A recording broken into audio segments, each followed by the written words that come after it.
Imagine attempting to present as evidence in a court of law the writing on some stone tablets that you claimed were given to you by God the night before. Objection! Sustained. Where stringent rules of evidence apply, mythology has no place. So intelligent people would have to conclude that the answer to the question, who chose the chosen people, must be the chosen people chose themselves. Not long ago, the Jewish writer Gideon Levy wrote a piece entitled "Jewish People Are Just That, People and Far From Chosen," which was critical of how literally many Jews take this overt statement of superiority. But in conclusion he wrote, "We should of course continue to read the prayer, 'You have chosen us.' It is part of the Jewish heritage." It is also perceived by many people who are not Jewish, and therefore not chosen, as an insult. If you teach young people that they are superior, then that is what they will think they are, and they will act accordingly. It is little use trying to tell them otherwise after the damage has been done, and this kind of thing is not helpful either. Quote, "Goyim were born only to serve us. Without that, they have no place in the world, only to serve the people of Israel." And it is quite clear that these prominent Israelis have not been falling over each other to distance themselves from this detestable person. And when Benjamin Netanyahu spoke these words to a joint session of the United States Congress, "No distortion of history could deny the 4,000-year-old bond between the Jewish people and the Jewish land." It was quite evident that the mythology of ancient prior possession was quite acceptable to his audience as the dominant factor in Israel's expansionist plans. Is it because so many Zionist Jews really do believe that they have a God-given right to rule that so many countries are awash with influence-peddling organizations such as Friends of Israel and AIPAC and are dominated by Jewish ownership of the news media? Yet despite all that, Jewish commentators are forever complaining about a rise in anti-Semitism, claiming it is a surrogate emotion for Zionist Israel's appalling treatment of the Palestinians and disregard for its Arab neighbors. But the fact is that these feelings are aimed at Zionist Israel, and for very good reasons. They are not anti-Jew per se. But in this blatant admission, a former Israeli minister explains how the deception works. It's a trick. We always use it. When from Europe somebody is criticizing Israel, then we bring up the Holocaust. When in this country people are criticizing Israel, then they are anti-Semitic. And the organization is strong and has a lot of money, and their attitude is Israel, my country, right or wrong. Such duplicity is outrageously dishonest and echoes the Mossad's infamous slogan, by way of deception, thou shalt do war. Speaking of which, who does Netanyahu think he is deceiving with his accusation that Iran was sending bombers to target Israelis in India, Bulgaria and Thailand? At a time when there is so much Iran bashing going on, for its leaders to offend the few trading partners it has left makes no sense at all. But look at the similarity between these security camera shots of the alleged London 7/7 bombers and of the alleged Bangkok bombers, who someone was thoughtful enough to make sure were caught on unspecified security cameras. Anyone who doesn't think it possible that these three men could be Iranian dissidents who were recruited by Israeli agents to carry out a false flag attack in Bangkok isn't thinking. Remember, by way of deception, thou shalt do war. And here's another possible future scenario. The antiquated nuclear-powered aircraft carrier USS Enterprise, scheduled to do some Iran baiting near the Straits of Hormuz, could easily be sunk by a few Israeli torpedoes and the sinking blamed on Iran. For the sand has already been laid down by the Zionist-controlled mainstream media that Iran is the problem, and scenes like this prove that what the American public is told, the vast majority of the American public believes.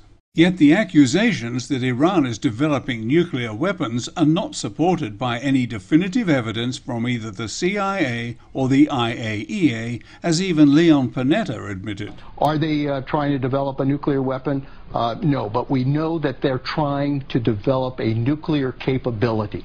Damned if you do, damned if you don't. while these vicious grown-up bully boys and girls, financed to their lofty positions by tainted money, pile sanction upon sanction on Iran because it might dare to develop its own nuclear deterrent against Israel's rampant aggression. Yet they all know, thanks to this man, that Israel has had nuclear weapons at least since the mid-1970s, but will not openly admit to it. While Iran, which has attacked no other nation in living memory, is made the subject of distortion upon distortion. Its president denies the Holocaust and threatens to wipe Israel off the map. Iran's leaders deny the Holocaust of the Jewish people while calling for the annihilation of the Jewish state. These men, whose standards of honesty should be impeccable, have misrepresented certain statements made by Iran's president. When applied to the Jewish Holocaust, the emotive words denial and denier are deliberately misused. Compare that with the Titanic disaster. When doing research to find out why it happened and who was to blame, no one is accused of denying that the ship sank or that many people died. So why is research into the Holocaust illegal in Austria, Belgium, the Czech Republic, France, Germany, Israel, Lithuania, Poland, Romania, Slovakia and Switzerland? If it is unlawful for over 250 million Europeans to question details of the Holocaust, it must mean that there are some things that the Zionists do not want the unchosen people to know about. And these were not mere distortions, they were both lying. And threatens to wipe Israel off the map. While calling for the annihilation of the Jewish state. The authentic translation is, this regime occupying Jerusalem must vanish from the page of time. It is bad enough when the leaders of nations tell deliberate lies, but far worse when their policies follow the guidelines laid down in a document like this. Prepared by these Zionist neocon proponents of aggression and greed, it concentrates on maintaining the military strength necessary to ensure that the natural resources of other nations remain under American control. The document includes these chilling words. Further, the process of transformation, even if it brings revolutionary change, is likely to be a long one, absent some catastrophic and catalyzing event like a new Pearl Harbor. Whether prophecy or foreknowledge, long before the events of 9/11, the United States led an act of international terrorism which is almost beyond belief. In the aftermath of Operation Desert Storm, trade sanctions aimed at punishing one man included banning the sale of many life-saving drugs, which resulted in the deaths of at least 500,000 Iraqi children. We have heard that 500,000 children have died. I mean, that's more children than died in Hiroshima. And you know, is the price worth it? I think this is a very hard choice, but we think the price is worth it. Worth what? Where on earth do people learn to do calculations that balance the suffering of little children against what they obviously consider to be some greater good? In church? Or in a synagogue? Yet now, 20 years after those 500,000 Iraqi children were allowed to die, Israeli officials are openly talking about causing mass starvation, high rates of malnutrition, and a lack of medical supplies to force Iran to stop doing what Iran is already not doing. The number of Iraqi children virtually murdered by sanctions epitomized a grotesque biblical concept, and now Israel wants it repeated on Iran. For I, the Lord, am a jealous God, visiting the iniquity of the fathers upon the children unto the 3rd and 4th generation of them that hate me. People who believe in that kind of claptrap are not averse to doing a little hating at ground level either, and show no compassion for the lives and feelings of those who are, according to them, unchosen. And this sort of Israeli behavior has been virtually continuous since the Nakba. 64 years of desperate Palestinian hope, buoyed up, then crushed by countless United Nations resolutions which have come to nothing.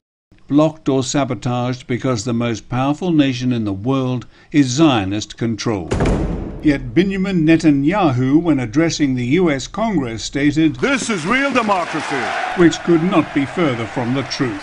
America is not a democracy, it is a bribocracy, in which the people who chose themselves are doing the choosing for everyone else. The United States is controlled by Zionists for the advancement of Zionism in a self-perpetuating feedback loop which ensures that American taxpayers are paying for their own political enslavement as well as for the ethnic cleansing of what used to be Palestine.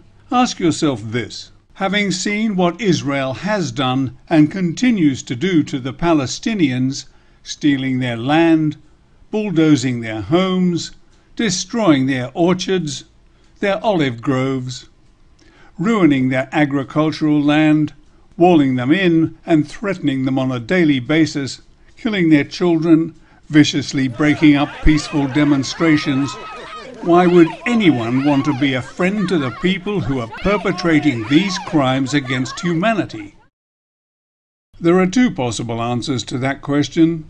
Those who accept such behavior without batting an eyelid are sociopaths themselves, or those who accept such behavior and who are not sociopaths are being pressured into turning a blind eye to the atrocities and injustices being perpetrated by nuclear Zionist Israel against the Palestinians. And these people are perfectly willing to keep that blind eye turned while Israel attempts to coerce the United States into punishing Iran for something that it is not doing, but which Israel did about 40 years ago, develop nuclear weapons so it can threaten anyone it feels like threatening.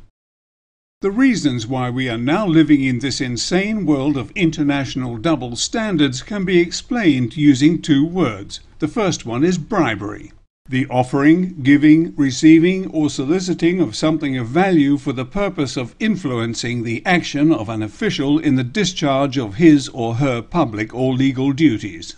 The second word is coercion, the practice of forcing another party to behave in an involuntary manner by using threats or intimidation. The emotive words in the Declaration of Independence, "We hold these truths to be self-evident," refer to the existence of an innate sense which resides in all decent people, an instinct about what is right and what is wrong. No matter the nuances within the laws which govern election campaign contributions, lobbying, and the propriety of its politicians, it is self-evident that for a foreign nation to hold total sway over the legislative body of the most powerful nation on earth must be wrong.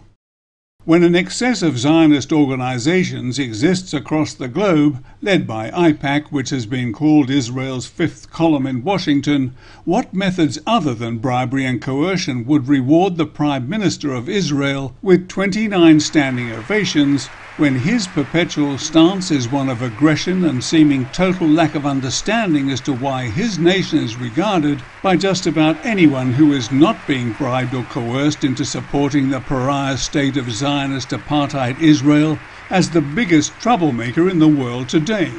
To understand the consequences of this craven grovelling, hearken not unto Netanyahu's words, rather look upon some of his nation's recent deeds and juxtapose them with the almost unanimous approval of the United States Congress. Zaytun, flattened by Israeli bulldozers. But in this house, they'd herded 100 members of the Samuni clan. And then they shelled it, killing 49 of them.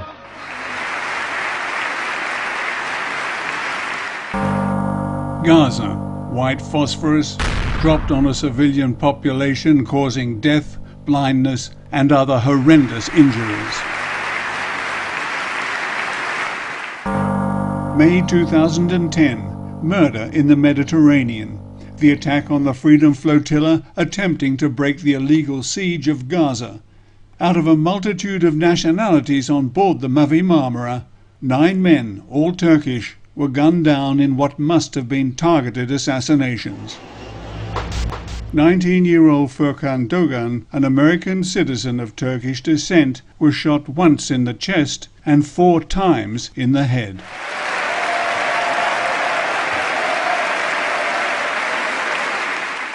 Do I need to continue?